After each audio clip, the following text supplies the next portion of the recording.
Gadgets అనేవి ఎంతవరకు వాడాలో అంతవరకే వాడాలి. పిల్లవాడు అంత ఎక్స్పోజ్ అవుతున్నాడు టీవీలకి, ఐప్యాడ్లకి, వీటికని అంటే బాధపడాల్సిన విషయం. ఈరోజు మనం చర్చించే విషయం గ్యాడ్జెట్స్ వల్ల పిల్లలపై ఎలాంటి ప్రభావం ఉంటుంది, దాని గురించి చర్చించుకుందాం. నమస్కారం, నా పేరు ఏ మురళీ ముకుంద్, చైర్మన్ జూబ్లీస్ పబ్లిక్ స్కూల్, హైదరాబాద్. ఒకప్పుడు పుస్తకాలు ఉన్నాయి, టెక్స్ట్ బుక్స్ ఉన్నాయి, పాఠాలు ఉన్నాయి. అది చదువుకునేవాళ్ళు, బట్టి పట్టేవాళ్ళు, అంతకంటే ఉండేది కాదు. ఇంటి దగ్గర కాలక్షేపం ఆడుకునేవాళ్ళు, పాడుకునేవాళ్ళు. ఈరోజు టెక్నాలజీ, సాంకేతిక పరిజ్ఞానం అభివృద్ధి చెందిన కొన్ని మంచి పాయింట్స్ ఉన్నాయి, కొన్ని నెగిటివ్ పాయింట్స్ ఉన్నాయి. ఎందుకంటే గ్యాడ్జెట్స్ అనేవి ఎంతవరకు వాడాలో అంతవరకే వాడాలి. ఒకప్పుడు మనం ఫోన్ లాగా వాడకుండా ఈరోజు ఎలా వాడుతున్నాం, ఇవన్నీ అందులోనే. సో ఇప్పుడు మీరు ఎక్కడన్నా పార్టీకి వెళ్ళినప్పుడు చూడండి, ఆ పిల్లవాడు ఏడుస్తుంటాడు, ఇక పిల్లవాడికి ఫోన్ ఇచ్చేస్తారు. ఇంకంతా వాడు ఫోన్లో తీసుకున్నాం అనుకోండి, ఇంకా ఏడు ఆపడు. అలానే ఇంట్లో మీరు వంట చేసుకున్నప్పుడు, అది చేసుకున్నప్పుడు పిల్లలు అల్లరి చేస్తున్నారని చెప్పేసి ఒకప్పుడు ఆడుకొని చెప్పేవాళ్ళు, లేకపోతే ఆడించేవాళ్ళు. ఇప్పుడు ఏమిస్తున్నారు, ఫోన్ ఇచ్చేస్తారు, లేకపోతే ఐప్యాడ్ ఇచ్చేస్తున్నారు.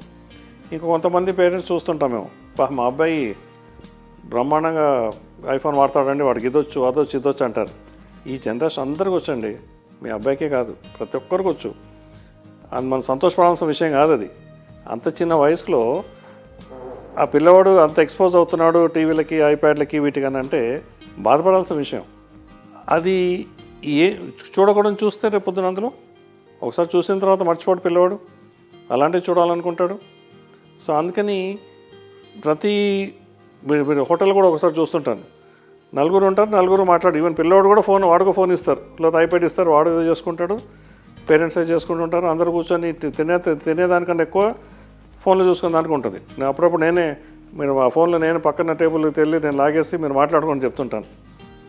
అలా వింతలు విడ్డరాలు జరుగుతున్నాయి ఈ కాలంలో.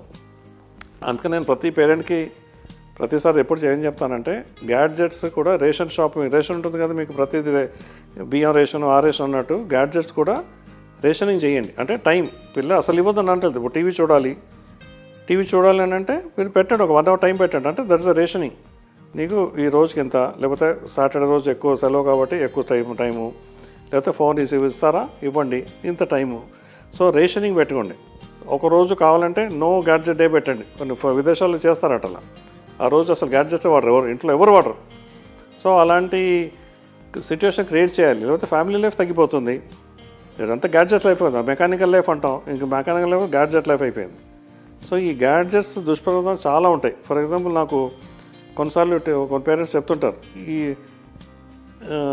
మావాడై మాట వినట్లేదండి, చదవట్లేదండి. ఎందుకు చదవట్లేదు? మీరు ఒక పక్కనే టీవీ సీరియల్స్ పెట్టుకొని కూర్చుంటారు, మీరు చూస్తుంటారు, వాడు చూస్తుంటాడు. సో ఇంకో సందర్భంలో ఒక పిల్లవాడు వాడికి వయసు తెలిసిన దానికంటే వాడికి ఎక్కువ మాట్లాడుతున్నాడు.